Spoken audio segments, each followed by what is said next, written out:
Selina was 8 years old when she learned to be afraid of footsteps. The sound of heavy boots on the wooden floor meant her father, Garrick, was home. And when Garrick came home, silence was the only protection she and her mother, Grace, had left. To the outside world, Garrick was respected. He had a commanding voice, a polished smile, and neighbors greeted him with admiration. But inside the house, that same voice could cut through walls. "Selina!" he barked one evening, his tone sharp enough to make her drop the pencil she was holding. She had been drawing quietly at the small dining table, trying to copy the flowers she saw through the window. "Yes, Daddy." Her voice trembled, but she forced herself to sound steady. He glared at her. "Why is this table messy? Do you think this is an art class?" "I'm sorry. I'll clean it." Selina quickly gathered the papers, her small hands fumbling. Garrick's belt hit the wooden chair beside her with a crack that made her jump. He didn't strike her this time, but the warning was clear. Selina's heart pounded, her breath coming fast. Grace, her mother, appeared from the kitchen, wiping her hands on her apron. "Garrick, she's just a child." "She." "Shut up, Grace," he snapped, pointing a finger at her. "You spoil her. That's why she's becoming stubborn." Grace bit her lip and lowered her eyes. She knew what answering back could cost her. Selina stared at her mother with wide eyes, silently begging for protection, but Grace could only give her a small, broken smile. That night, Selina lay in bed staring at the ceiling, the shadows from the window moving like restless ghosts. She hugged her teddy bear tightly, whispering to it, "I'll be good tomorrow. Daddy won't be angry if I'm good." But deep down, she knew it was never about being good. Garrick's anger was like a storm. It came when it wanted, and no matter how hard she tried, Selina could never stop it. The next morning, at school, Selina wore her long-sleeved sweater even though the sun was bright. She sat quietly at her desk, doodling in the corner of her book. When her teacher, Mrs. Wilson, leaned down and asked softly, "Are you all right, dear?" Selina forced a smile. "Yes, ma'am. I'm fine." But as the teacher walked away, Selina's eyes filled with tears she refused to let fall. Behind her fake smile, a silent cry echoed, one nobody heard. Selina quickly learned how to wear masks. Every morning before stepping out of her house, she forced a smile into place, like a child actor preparing for a play. She didn't want her classmates to see the trembling girl who lived in her father's shadow. At school, she answered questions softly, never drawing too much attention to herself.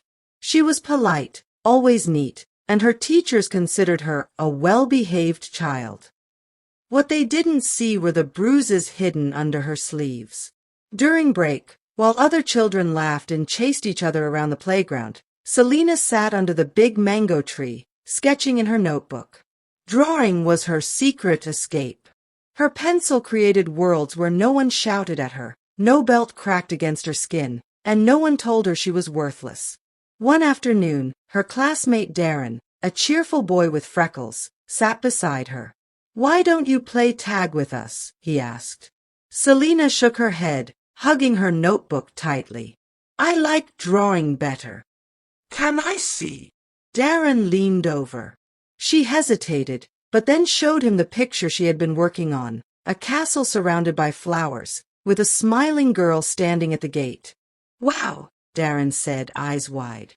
"That's really good. You could be an artist." A shy smile tugged at her lips, but it quickly faded when she remembered Garrick's words, "Drawing won't feed you.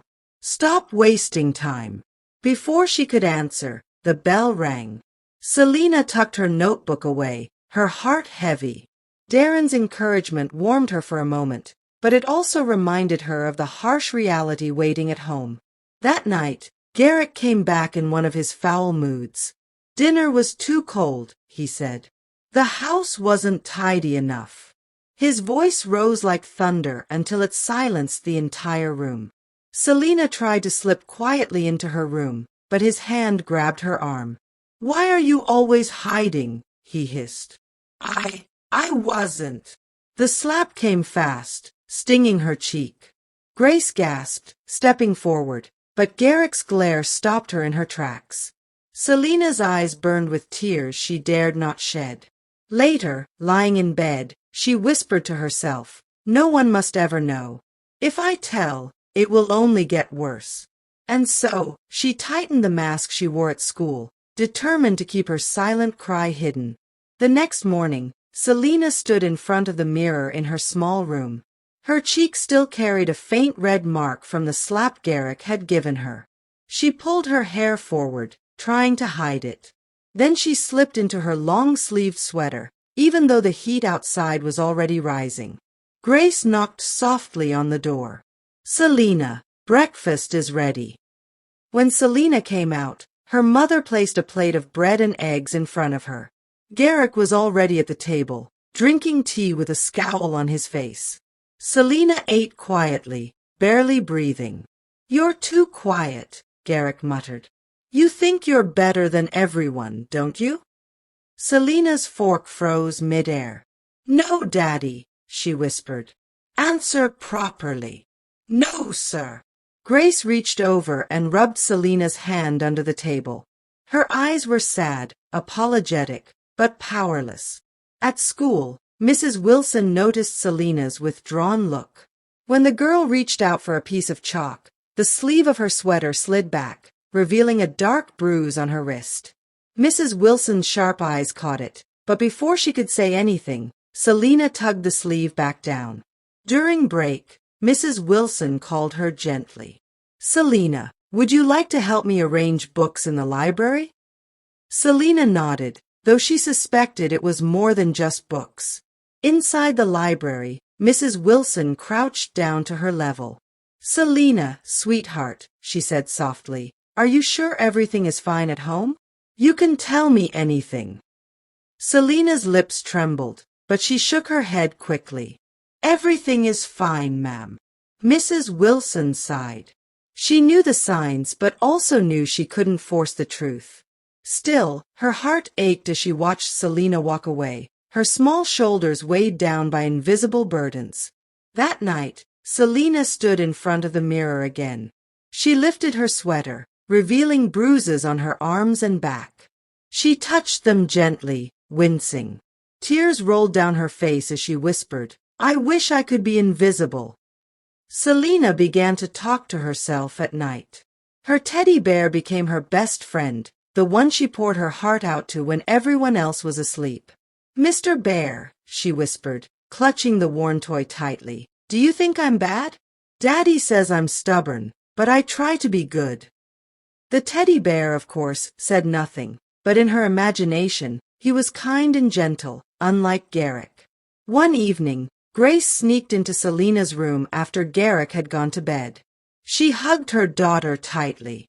"I'm so sorry, my child," Grace whispered. Selina buried her face in her mother's chest. "Why does Daddy hate me?" Grace's tears spilled. "He doesn't hate you, Selina. He's broken. He doesn't know how to love." "But he hurts us," Selina said. Grace's silence said everything. She was trapped too. The next day, Selina overheard her parents arguing in hushed tones. "You'll kill her one day, Garrick." Grace cried. "Don't tell me how to raise my child." Garrick roared back. Selina curled up in her room, covering her ears. The words "kill her" echoed in her head, planting a fear so deep it would never fully leave. Mrs. Wilson couldn't shake her concern. She began paying closer attention to Selina. The girl was bright, but always withdrawn. She never invited friends home, never spoke about her father, and always looked around nervously, as if expecting danger. One morning, when the class was doing a group activity, Mrs. Wilson noticed Selina wince as she bent to pick up a book.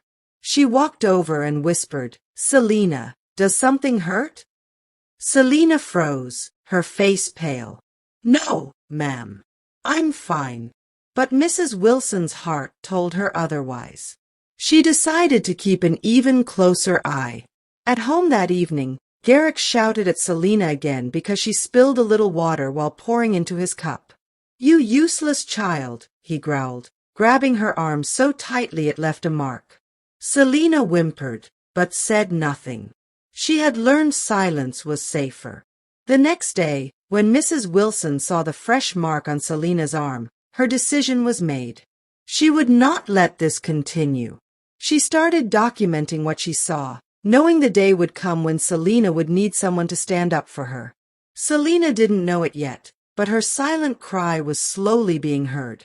Selina's 9th birthday came on a rainy Wednesday. At school, Darren gave her a chocolate bar with a scribbled card that read "Happy Birthday, Selina." She smiled for the first time in weeks, treasuring the small gesture. But when she got home, Garrick was already irritated. The dinner wasn't ready fast enough, the rain had soaked his shoes, and Grace was late bringing his tea. Selina, gathering courage, whispered, "Daddy, today is my birthday." For a second, Garrick stared at her. Then he barked out a laugh that had no joy. "Birthday? Do you think I care about nonsense like that? Did you buy me gifts when I was young? Did anyone throw me parties? No. You'll eat what is here and be grateful." The hope in Selina's eyes dimmed. Grace tried to cheer her up by baking a small cake after Garrick went to bed, but Selina's tears fell into the frosting as she whispered, "I wish Daddy would just love me." At school, Selina became quieter. Mrs. Wilson watched her carefully. Every bruise, every flinch, every forced smile painted a painful picture. During art class, Mrs. Wilson gave the children a free assignment: draw your family. While others sketched smiling parents and siblings, Selina's paper showed a little girl in the corner, her face covered in tears. The father figure towered above with a belt in hand. Mrs. Wilson's heart broke. She kept the drawing, knowing it was evidence. That evening, Selina hid under her blanket, clutching Mr. Bear. "If I tell anyone, Daddy will get angry. If I don't tell, I'll keep hurting," she whispered. The confusion tore her apart. Mrs. Wilson decided to call Grace for a meeting. "Your daughter is troubled," she said gently. "I've noticed things, her drawings, her silence, her bruises. Is everything all right at home?" Grace's eyes filled with fear. She forced a shaky smile. "She's just clumsy. She falls often." Mrs. Wilson wasn't convinced, but she could see the terror in Grace's eyes. She knew there was more, but the mother was trapped too. After the meeting, Grace held Selina close at night. "Promise me you'll be strong, my child," she whispered. Selina didn't answer. Strength was a word she didn't understand anymore. One evening, Garrick came home drunk. His rage was worse than ever. Selina had left her school shoes near the door instead of neatly tucked away. "You think this house is a playground," he roared, striking her across the face. Grace rushed forward, shielding her daughter. "Stop, Garrick. She's only a child." But Garrick shoved Grace aside, his fists clenching. For the first time, Selina screamed. The neighbors heard, but no one dared intervene. Everyone respected Garrick too much, or perhaps feared him. That night, Selina curled into her mother's arms, trembling. Grace whispered, "One day, I'll find a way to save you." But even she wasn't sure if that day would ever come. Darren noticed Selina's silence more than anyone. One afternoon, he asked her, "Selina, why are you always sad?" She froze, staring at him with wide eyes. No one had asked her so directly before. I'm fine," she whispered. "You don't look fine. If someone is hurting you, you can tell me. My dad says keeping secrets like that is dangerous." Selina's eyes filled with tears. She wanted to tell him everything, but fear chained her tongue. She simply shook her head and walked away. Darren watched her go, confused but determined. He promised himself he would talk to Mrs. Wilson about it. In class, Mrs. Wilson gave the students another drawing activity. Selina hesitated, then drew a picture of herself crying, with a shadowy figure behind her. Mrs. Wilson sat beside her quietly. "Selina, is this how you feel at home?" Selina bit her lip, tears threatening to spill. She didn't speak, but her silence said more than words could. Mrs. Wilson gently touched her hand. "You are not alone, sweetheart." Grace was breaking inside. Every night, she prayed for strength. Finally, she whispered to Selina, "I will protect you, even if it costs me everything." Selina clung to her mother desperately. But the very next day, Garrick's temper exploded again when Grace defended her child. This time, he struck Grace so hard she fell against the table. Selina screamed, rushing to her mother's side. In that moment, something inside her broke. She realized her mother couldn't save her alone. Someone else had to help. Selina began writing in a secret notebook Darren had given her. She wrote about the shouting, the fear, the bruises. It was her only safe place. One day, Mrs. Wilson found the notebook tucked into Selina's desk. She read a few trembling words. "Daddy hurts me. Mommy cries. I want to run away." Her hands shook as she closed it. That was enough. She knew she had to act. Mrs. Wilson contacted Child Services. She explained everything, the drawings, the bruises, the notebook. Authorities agreed to investigate. Selina didn't know yet, but a storm of change was gathering. When Garrick received a visit from a social worker, his anger erupted. "You told lies about me, didn't you?" he roared at Selina, his face twisted with rage. Selina shook violently. Grace tried to intervene. "Stop, Garrick. It wasn't her." But Garrick's fury was uncontrollable. That night, Selina thought she might not survive until morning. The next day, Mrs. Wilson acted quickly. She arranged for Selina to be taken into protective custody. Grace hugged her daughter tightly. "Go, my child. Be safe. I'll fight for you." Selina sobbed as social workers led her away. For the first time, she was leaving the house of pain.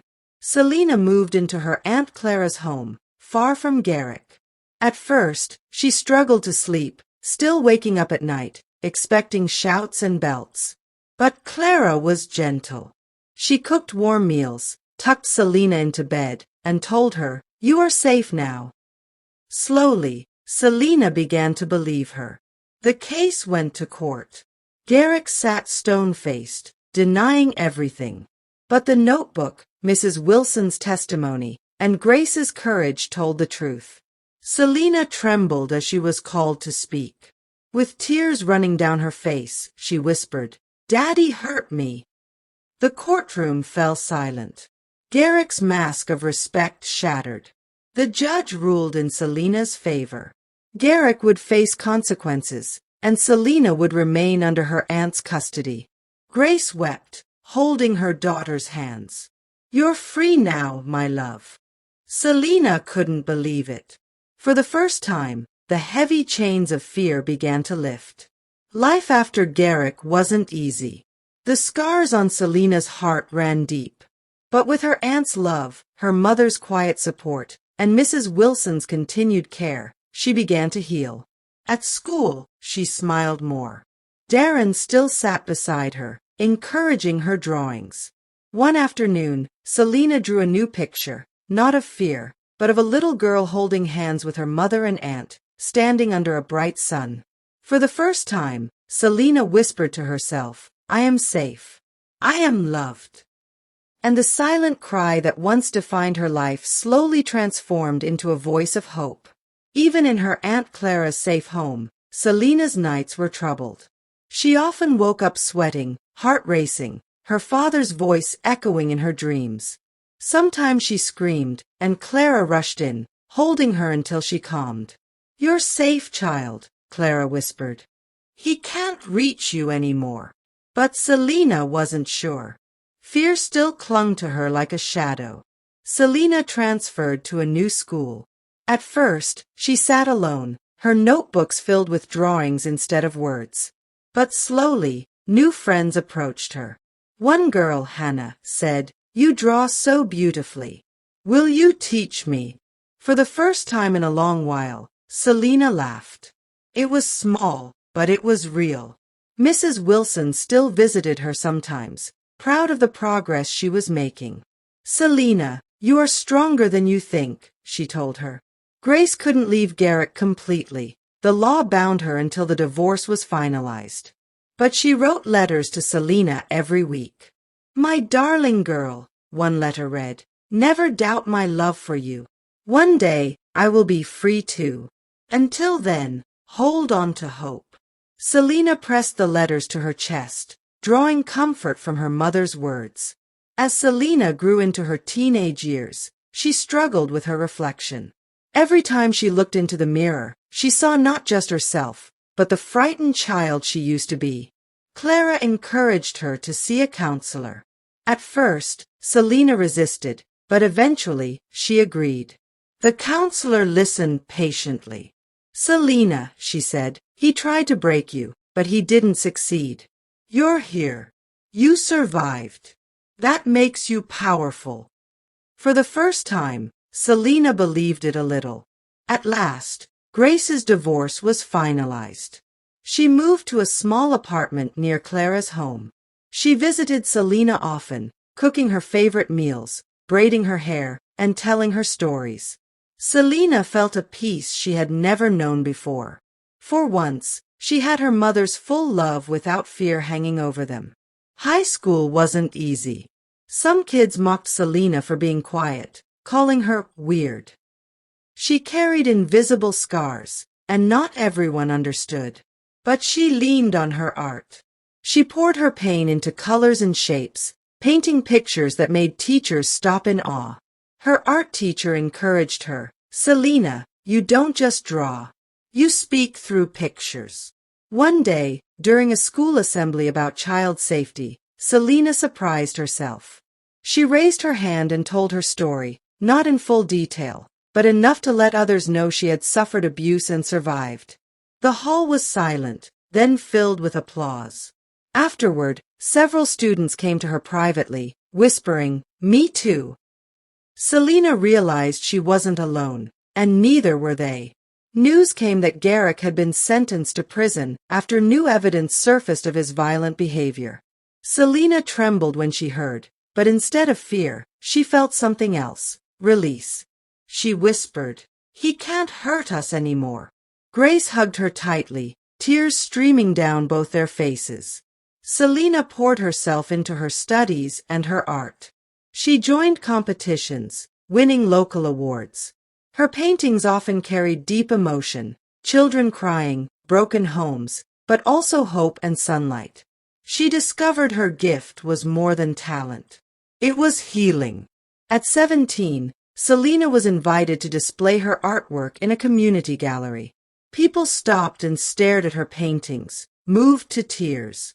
One woman whispered, "These pictures, they feel like my childhood."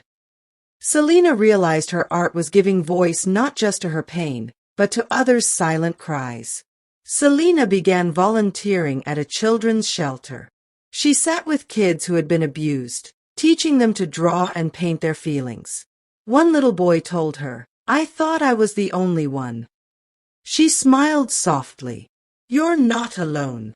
I was like you once." In helping them, Selina healed herself. With Clara and Grace cheering her on, Selina applied to art school. Her essay wasn't about winning competitions, but about using art to help children heal. She was accepted with a scholarship. Grace wept with pride. "You are turning your pain into power, my child." Before leaving for college, Selina visited the old house where she once lived. The walls looked smaller now, the rooms emptier. She stood in her old bedroom, whispered to the ghost of her younger self, "You made it. You survived." Then she walked away, leaving the darkness behind. In college, Selina started speaking publicly about child abuse. She shared her story at seminars, urging people to listen to children's unspoken cries. People began to know her not as the girl who was abused, but as the young woman who survived and inspires. Years later, Selena stood in a bright room filled with children, now working as an art therapist. She watched them paint freely, their laughter filling the air. Grace and Clara sat proudly at the back, smiling at the woman she had become. Selena picked up one of her old drawings, the one of a crying girl in the corner with a shadow over her. She placed it next to a new painting, a smiling girl under the sun. Tears filled her eyes, but this time they were not of pain, but of victory. She whispered, "The silent cry has ended." And in its place, a new sound rose, the voice of a survivor, strong and unbroken, leading others into the light.